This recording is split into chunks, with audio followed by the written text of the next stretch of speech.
Hey,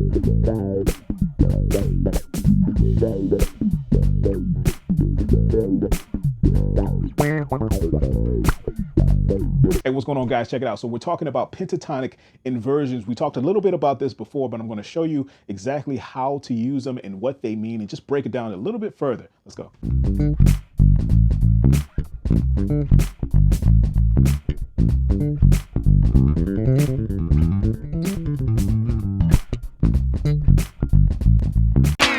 Okay, so I know one of the main questions you guys are going to have was, what the heck was that you played? But I'm going to show you, I'm going to clear it up like I said in the beginning. And check it out, guys. If you're really interested in diving a little bit deeper and taking that next step to get your playing to the next level, the link will be in the description. That'll take you to sign up for a free trial to become a member of the Bass Nation Academy. There's so much to benefit from this community. There's live classes, there's video Q&A sections. You get personal feedback from me and just be able to interact with the other players inside of the academy. It's an awesome place to take your playing to the next level. And there's a lot more inside of the academy, but I won't go over that right now. I don't want to waste any time. Let's get to the lesson.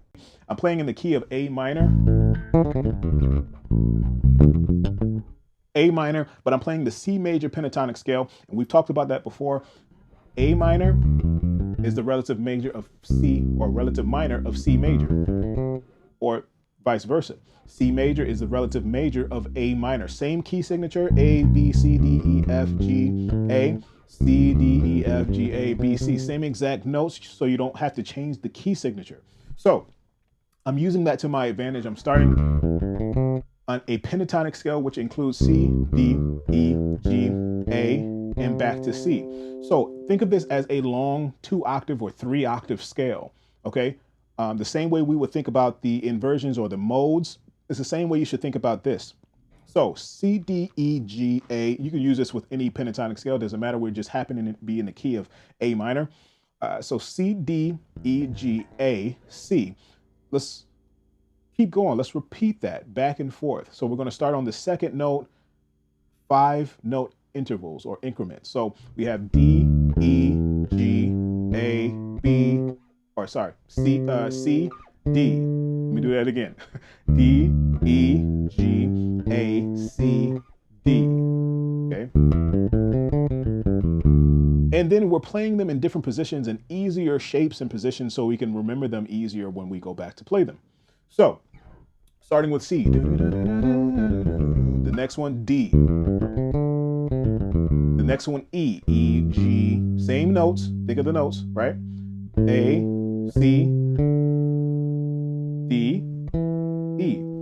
Same exact notes. We're not using any different notes. So I'm literally playing very repetitive when I play this line. So that's the shape. 1, 4, 1, 4, 1, 3. Starting on the 7th fret. The next one, G. So we did C, we did D, we did E. Now we have to do G. G on the on the 10th fret. Same exact notes, G, A, C, D, E, G. Okay, then the last one, I don't think I went up to this one, but it was the last one. We have A minor pentatonic scale, and this is, we've done this, we've gone over this before, the minor pentatonic scale. A, C, D, E, G, A. Okay, so all together, D, E, G, A. But you can use this. It's not, I'm not saying anything wrong with playing the A minor pentatonic scale. There's nothing wrong with that at all. Let me show you. If you're playing a groove like this,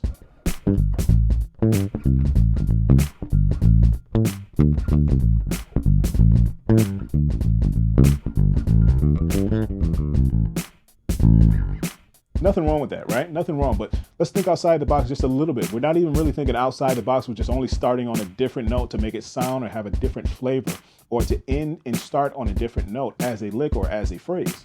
So same exact type of vibe. Here we go.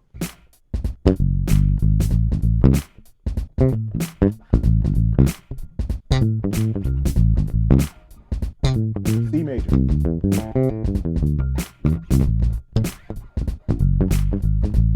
Just started on a different note. Now it has a completely different vibe. right? So let's start on a different one. Let's start on a different phrase or different shape. Let's start on the E.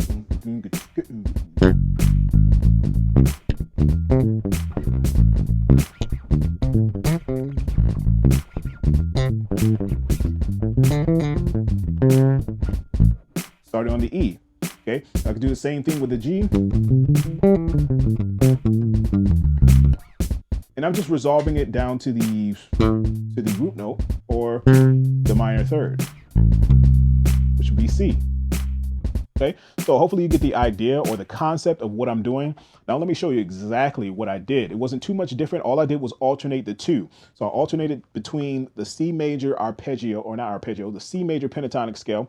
I alternated between the C major pentatonic scale, and then I descended the next inversion. So,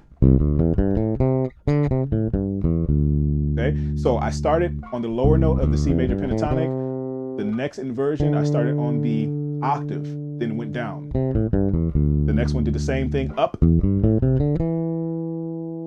Go to the next inversion, and then the same thing. I use this technique a lot when I'm practicing exercises or riffs or scales or anything like that. It made it sound that much more interesting instead of doing. It did.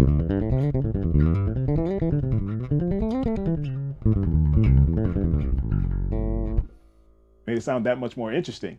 Just ascending and descending a scale, alternating between going up and going down, pentatonic scale or scale or mode, it doesn't matter. But that can make the difference of it sounding great versus it sounding good, right?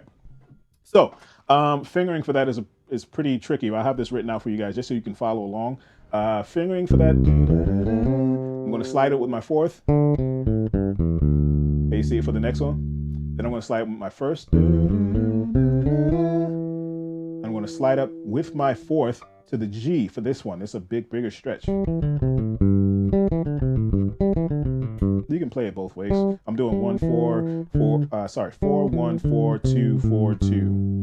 Then you can slide up to the 2 to the next one on A minor pentatonic scale.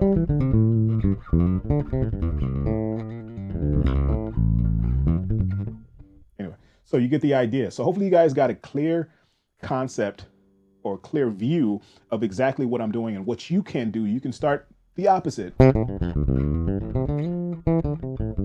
I've never done that, so that's a challenge too.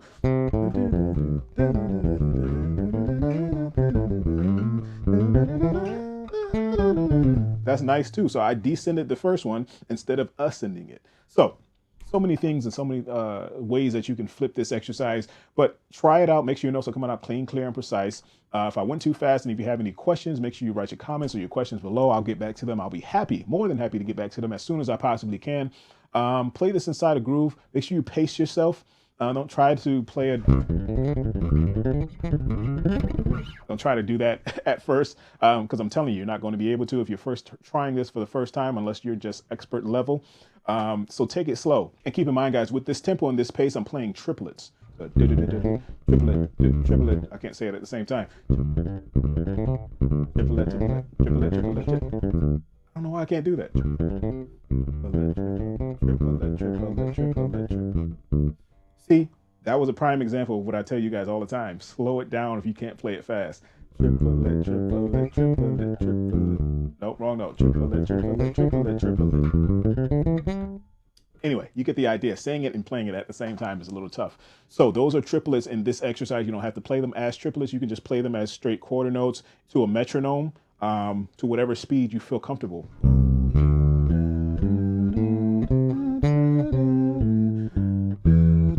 Doesn't matter. Slow it down as much as you possibly want to, or as much as you can and feel comfortable with. Make sure your notes are coming out clean, clear, and precise. I think I said that before. Doesn't hurt to say it again. I'll catch you guys in the next one. Peace.